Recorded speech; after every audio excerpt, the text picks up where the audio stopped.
Today we will be reading Jumanji by Chris Van Allsburg.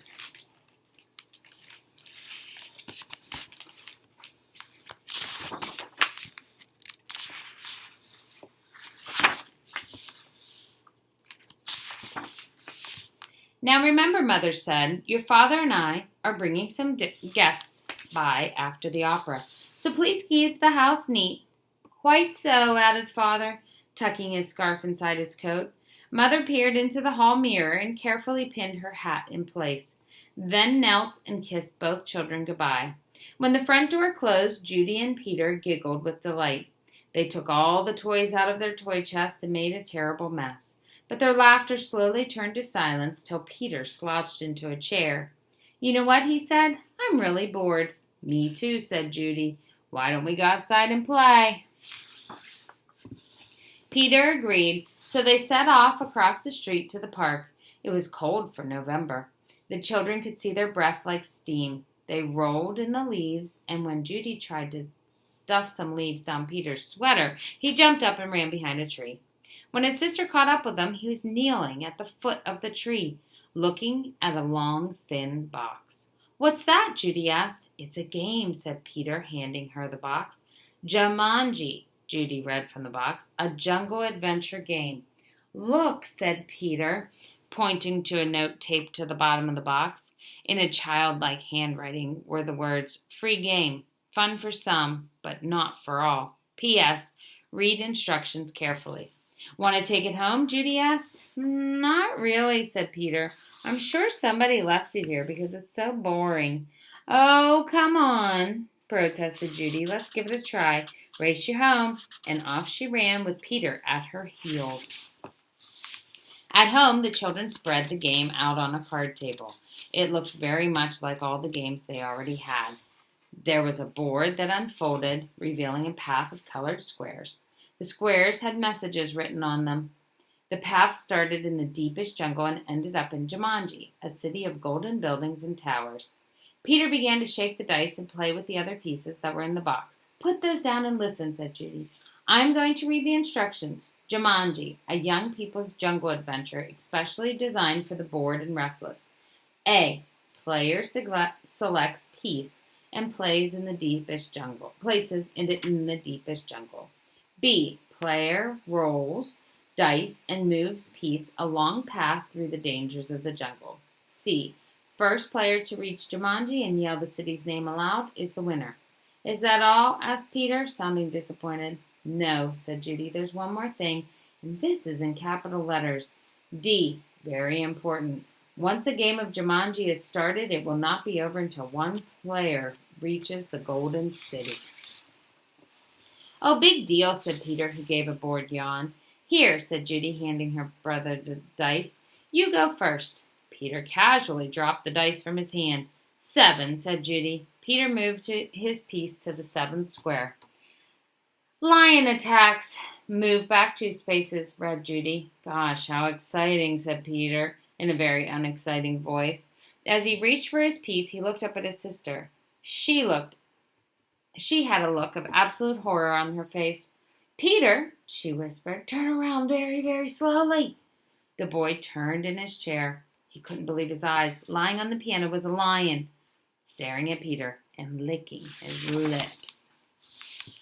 The lion roared so loud it knocked Peter right off his chair, and the big cat jumped to the floor. Peter was up on his feet, running through the house with the lion a whisker's length behind. He ran upstairs and dove under the bed. The lion tried to squeeze under, but got his head stuck. Peter scrambled out, ran from the bedroom, and slammed the door behind him. He stood in the hall with Judy, gasping for breath.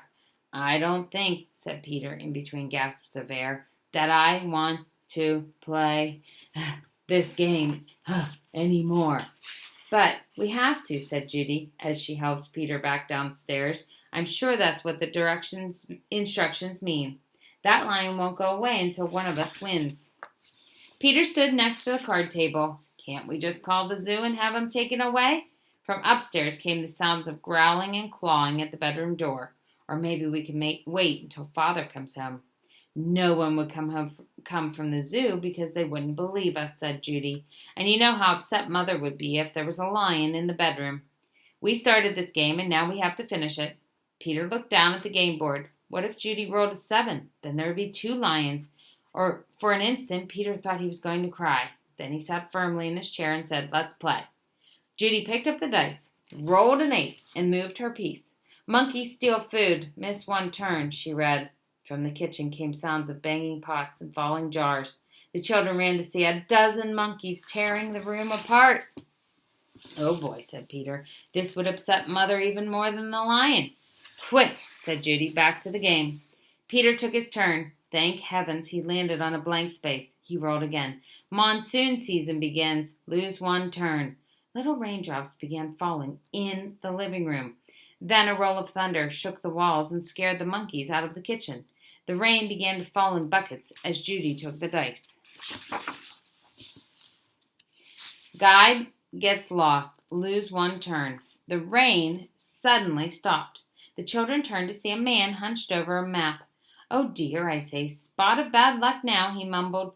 "Perhaps a left turn here. No, a right turn here. Yes, absolutely, I think a right turn, or maybe—" "Excuse me," said Judy, but the guide just ignored her. "Around here, then over. No, over here and around this. Yes, good. But then, Judy shrugged her shoulders and handed the dice to Peter. 4, 5, 6, he counted. "Bitten by a tsetse fly. Contract.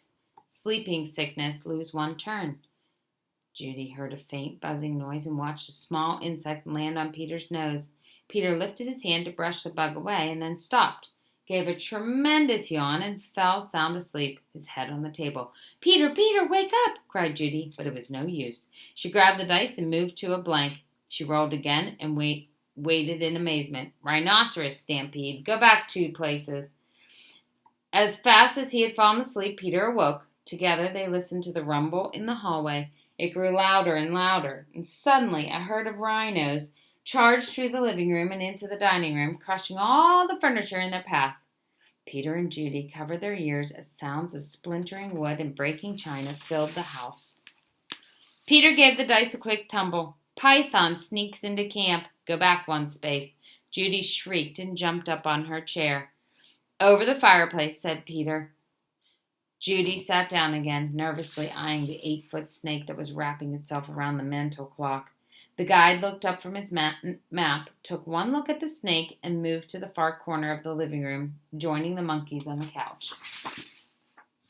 Judy took her turn and landed on a blank space.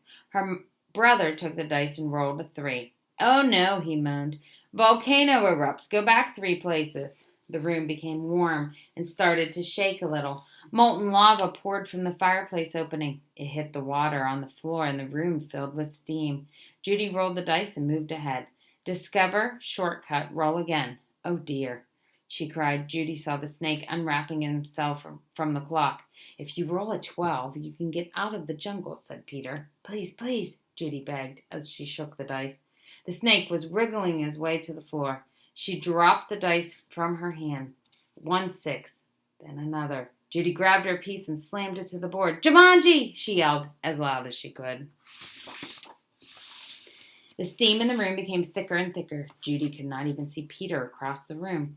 Then, as if all the doors and windows had been open, a cool breeze cleared the steam from the room. Everything was just as it had been before the game. No monkeys, no guide, no water, no broken furniture, no snake, no lion roaring upstairs, no rhinos. Without saying a word to each other, Peter and Judy threw the game into its box. They bolted out the door, ran across the street to the park, and dropped the game under a tree.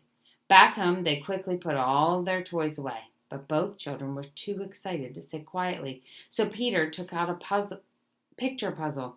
As they fit the pieces together, their excitement slowly turned to relief and then exhaustion. With the puzzle half done, Peter and Judy fell sound asleep on the sofa. "Wake up, dears," Mother's voice called. Judy opened her eyes. Mother and Father had returned, and their guests were arriving. Judy gave Peter a nudge to wake him. Yawning and stretching, they got to their feet. Mother introduced them to some of the guests, then asked, "Did you have an exciting afternoon?" "Oh, yes," said Peter. "We had a flood, a stampede, a volcano. I got sleeping sickness, and—" Peter was interrupted by the adults' laughter. "Well," said Mother, "I think you both got sleeping sickness. Why don't you go upstairs and put your pajamas on? Then you can finish your puzzle and have some dinner. When Peter and Judy came back downstairs, they found that Father had moved the puzzle into the den. While the children were working on it, one of the guests, Mrs. Budwing, brought them a tray of food. Such a hard puzzle, she said to the children. Daniel and Walter are always starting puzzles and never finishing them. Daniel and Walter were Mrs. Budwing's sons. They never read instructions either. Oh, well, said Mrs. Budwing, turning to rejoin the guests. I guess they'll learn. Both children answered, I hope so. But they weren't looking at Mrs. Budwing. They were looking out the window. Two boys were running through the park. They were Danny and Walter Budwing, and Danny had a long, thin box under his arm.